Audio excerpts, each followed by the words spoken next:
I am at the Park of Monsters in Italy, north of Rome, and a rich patron of the arts named Orsini had these sculptures built as a way of grieving his dead wife, and then he lived in these gardens here as an Epicurean, kind of a materialist, rejecting religion and trying to control his appetites. He didn't live a life of hedonism, but he used art as a way of sort of channeling his emotions, sort of the therapy of monsters. So in this episode, the Park of Monsters in Italy and the therapy of monsters.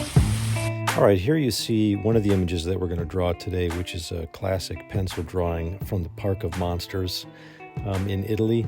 And then I did this rather elaborate drawing of Bomarzo, the region where the Park of Monsters is, just north of Rome. And then finally a digital drawing of one of the sculptures that really grabbed my attention at the Park of Monsters. And we'll talk about that a little bit later. Let's start with this digital drawing, and I'll just sort of give you a sense of this area in Italy is really interesting. I was in Rome, and I basically tried to arrange a tour, which is oftentimes the easiest way to do these things, but I couldn't get a tour, and that's fine. I don't mind improvising. It took me forever to get there. I caught a train and a bus, and I ended up in this little town, Bomarzo, Italy. I think it was about 2 hours north, and it was not really set up for tourism, sort of improvisation. It was set up for tourists to arrive on buses. Anyway, there was no way for me to get to the Park of Monsters without basically hiking. So it was about I think it was a 7-kilometer hike, which is fine, but I realized halfway up that I'm on this little road going up a mountain, and then a really intense rainstorm came through, and the temperature dropped like 20 degrees, and I was getting rained on, but I was not going to miss the Park of Monsters, so I forced myself up this mountain and eventually ended up at this region. What you're seeing here is the kind of thing you see frequently in this part of Italy, which is they're not mountains per se, but they're really high hills, and they end up having these kind of fortress cities on top of them, which were basically built during the medieval period and into the Renaissance. And they were ways in which the local village could sort of protect themselves. And this place where we're going to today is called the Sacro Bosco, which is the sacred grove, sacred garden, and otherwise known as the Parco dei Mostri, or the Park of Monsters. And this was built in the late Renaissance, the 16th century. The actual sculptures were done by Piero Ligorio, and his style looks kind of familiar. They look to me a little bit like the famous sculpture, which many people have seen, called the Mouth of Truth. And this is a giant disc. Tourists line up to stick their hands into the mouth of this thing, and many of you have seen it perhaps on Roman Holiday, where Gregory Peck puts his hand into it. And no one's quite sure what that sculpture was. Many people think that it might have been some kind of sewer cap for the nearby Temple of Hercules, and I went and visited there. And so when I look at these sculptures by Piero Ligorio up at Bomarzo, I oftentimes think of this Mouth of Truth. They look semi-realistic, but also crude, sort of cartoonish, charming, and weird.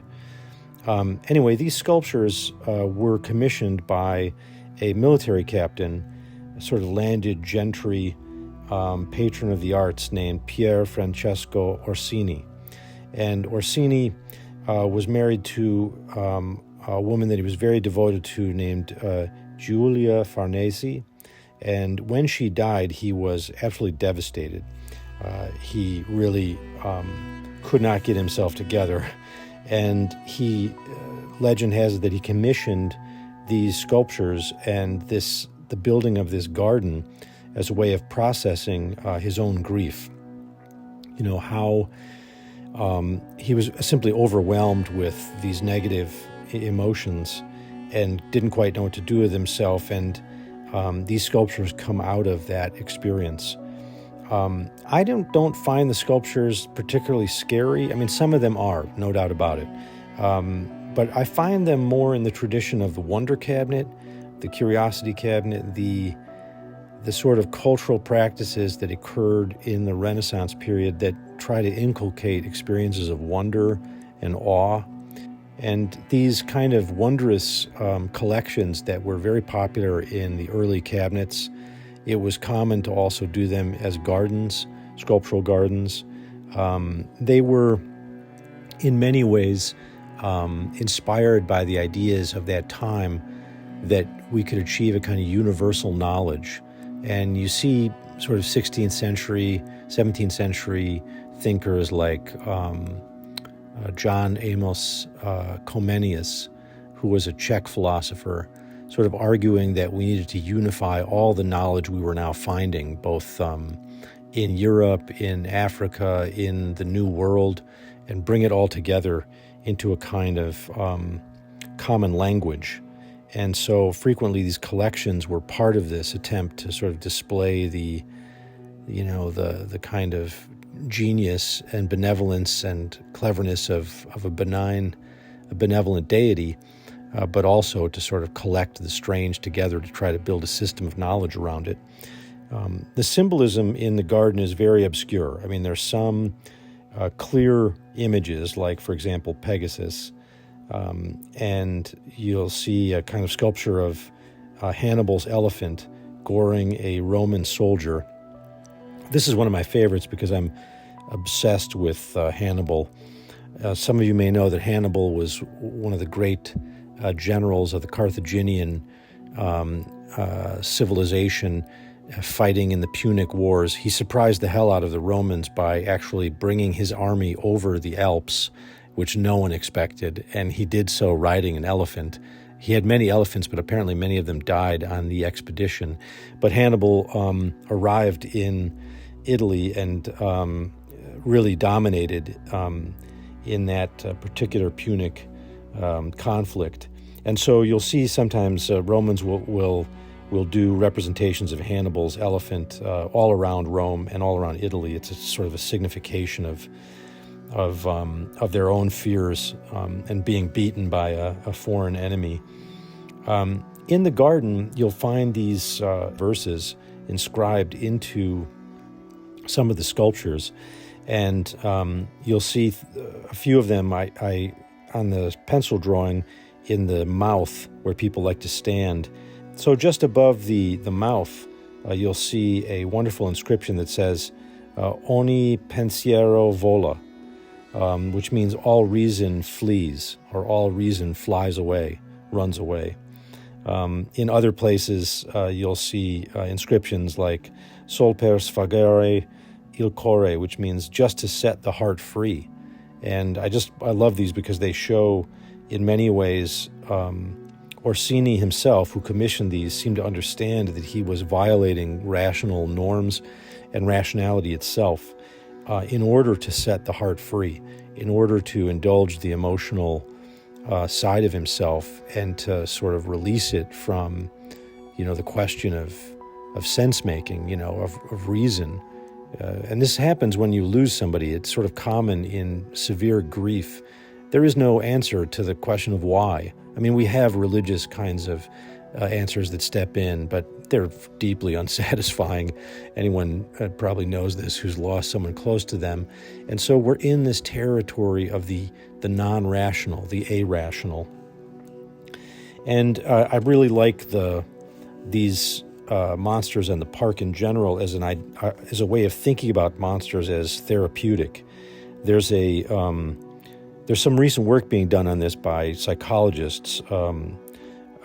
Dr. Jenny Hamilton in the UK has been working with patients who have post-traumatic stress disorder. They could be veterans or people who experienced abuse in their childhoods.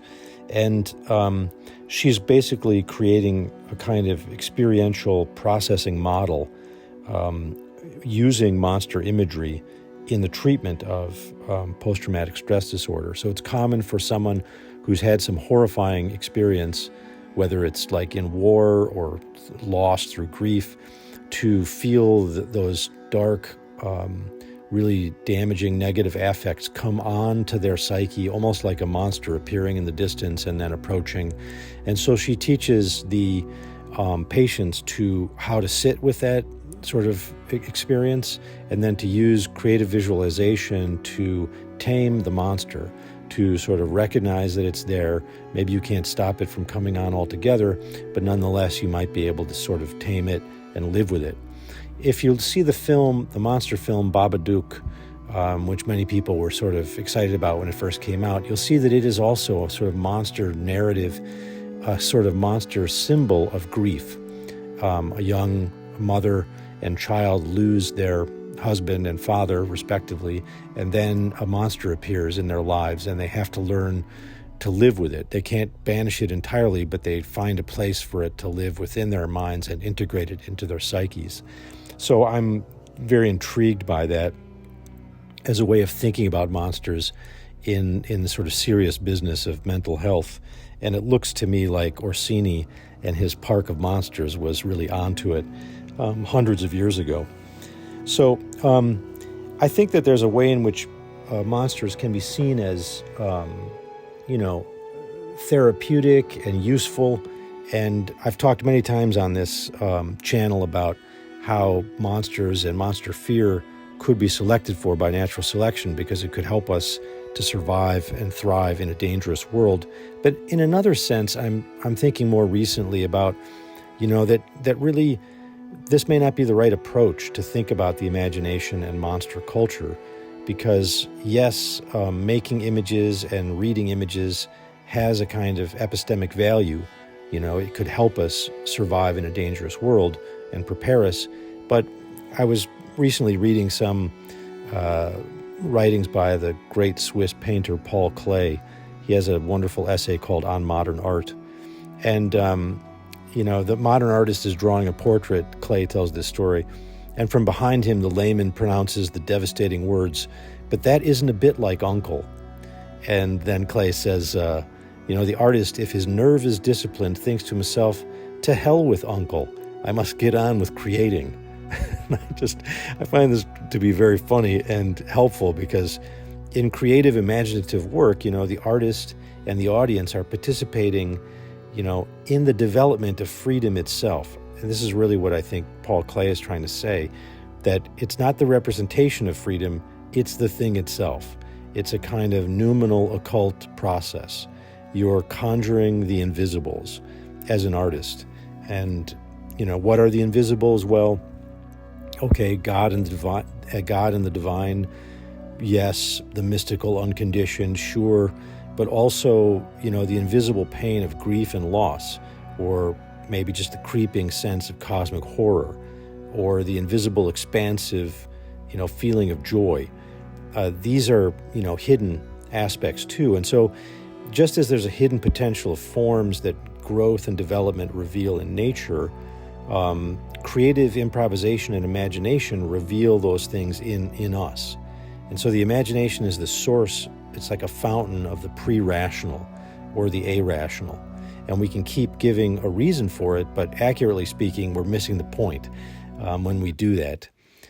So all of this just comes to mind as I look at the Therapeutic Park of Monsters. And I thought, this would be a good thing to share. I had the great fortune to go there directly and myself, and I totally encourage those of you who can get there to do so, because you'll really enjoy it, and it's a wonderful expression of monster culture.